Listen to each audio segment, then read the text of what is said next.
আসসালামু আলাইকুম। আমি AQM Hasanuzzaman Khan, founder and immigration consultant, এমিক্যান। আমরা প্রায় 14 বছর যাবৎ ইমিগ্রেশন নিয়ে কাজ করি। কানাডা, ইউএসএ, অস্ট্রেলিয়া এবং সেনজেন ভিসা নিয়ে, ভিজিটর স্টুডেন্ট এবং কানাডার SX1 ভিসা নিয়ে। আহ, আজকে আমাদের ইউটিউব চ্যানেলের প্রথম যাত্রা শুরু। অনেকদিন যাবতই একটি ইউটিউব চ্যানেল খোলার প্রয়োজনীয়তা অনুভব করছি, কিন্তু সময় ও সুযোগের অভাবে হয় নাই। যাই হোক, আজকে থেকে সেটা শুরু হতে যাচ্ছে ইনশাআল্লাহ। আশা করি আপনারা সবাই আমাদের সঙ্গে থাকবেন এবং চ্যানেলটি সাবস্ক্রাইব করবেন। আমি আর কথা না বাড়িয়ে মূল কথায় চলে যাই। আজকে প্রথম যে বিষয়টা আজকে আলোচনা করব সেটা হচ্ছে যে চেকলিস্ট। চেকলিস্টটা অত্যন্ত গুরুত্বপূর্ণ একটা বিষয়।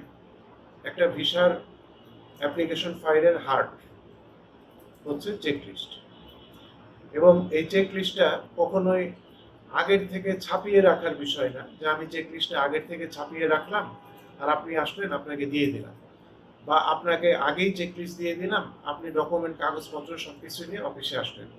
বিষয়টা এমন না।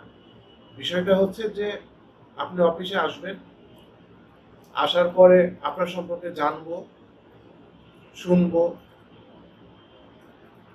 2-3 ঘন্টা আপনার সাথে কথা বলবো, আপনার যে স্ট্রেংথ আছে সেগুলো জানবো, আপনার যে উইকনেস আছে সেগুলো জানবো। কারণ প্রত্যেকটা মানুষেরই জীবন আলাদা, প্রত্যেকটা মানুষেরই জীবনের গল্প আলাদা। তো সুতরাং চেকলিস্ট এটা কাস্টমাইজড হয়। Checklist should be always customised. Checklist predetermine কোনো ইস্যু না, যে আগের থেকে তৈরি করে রাখা কোনো বিষয় না। এখানে এক একজনের ক্ষেত্রে এক এক রকম চেকলিস্ট হয়, এক একজনের এক এক রকম সোশ্যাল ইনভলভমেন্ট থাকে, সোশ্যাল অ্যাটাচমেন্ট থাকে, কান্ট্রি টাই থাকে, সোশ্যাল টাই থাকে, প্রফেশনাল টাই থাকে, প্রফেশন থাকে, ফ্যামিলি স্ট্যাটাস থাকে, ফ্যামিলি মেম্বার থাকে।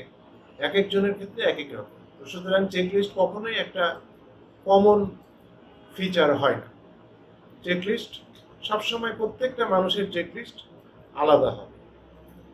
এটাই হচ্ছে যে তারপরে আমরা ক্লায়েন্টের সাথে দীর্ঘ আলাপ আলোচনার পরে তারপরে আমরা চেকলিস্টটা তৈরি করি, যে কোন জিনিসগুলো আমরা কনসুলার অফিসারকে, আমরা ইন্টেন্ডেড কান্ট্রি কানাডা হোক, ইউএসএ হোক, অস্ট্রেলিয়া হোক বা সেনজেন হোক, ইন্টেন্ডেড কান্ট্রির কনসুলার অফিসারকে বা ইমিগ্রেশনকে শো করব, বা কোনগুলো শো করতে গেলে তাকে আকৃষ্ট করা যাবে ভিসা দেওয়ার জন্য বা ভিসা অ্যাপ্রুভালের জন্য, সেই জিনিসগুলো চিন্তা ভাবনা করে খুব কৌশলগতভাবে আমরা একটা চেকলিস্ট তৈরি করি।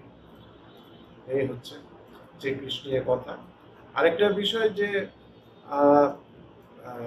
ফার্স্ট ওয়ার্ল্ড কান্ট্রিজের ভিসার কখনো গ্যারান্টি হয় না। কেন গ্যারান্টি হয় না? কারণ এখানে গ্যারান্টির কোনো সুযোগই নেই, গ্যারান্টির কোনো স্কোপই নাই। এটা নিয়ে আর বিশদ ব্যাখ্যা করার কিছু নাই। কারণ ভিসা অ্যাপ্রুভাল করবে আরেকজন। বিভিন্ন দেশ বিভিন্ন পারসেপশন নিয়ে একটা ভিসা অ্যাপ্লিকেশন ফাইল দেখে, বিভিন্ন কনসুলার অফিসারের বিভিন্ন পারসেপশন থাকে, বিভিন্ন থট থাকে, প্রত্যেকে তার আলাদা আলাদা থট নিয়ে যদি একটা সেটস অফ স্ট্যান্ডার্ড থাকে, তারপরেও প্রত্যেকের একটা আলাদা পারসেপশন থাকে। তো সুতরাং তারা তাদের পারসেপশন থেকে ভিসা অ্যাপ্রুভাল করে বা ভিসা ডিনাই করে। তো সুতরাং এটা তো আর আমার সাথে তো তাদের পরিচয় নয়, আপনি বা আমি তাদেরকে চিনিও না, জানিও না। তো সুতরাং গ্যারান্টির এখানে কোনো প্রশ্ন নাই। তবে যেটা আমরা চেষ্টা করি যে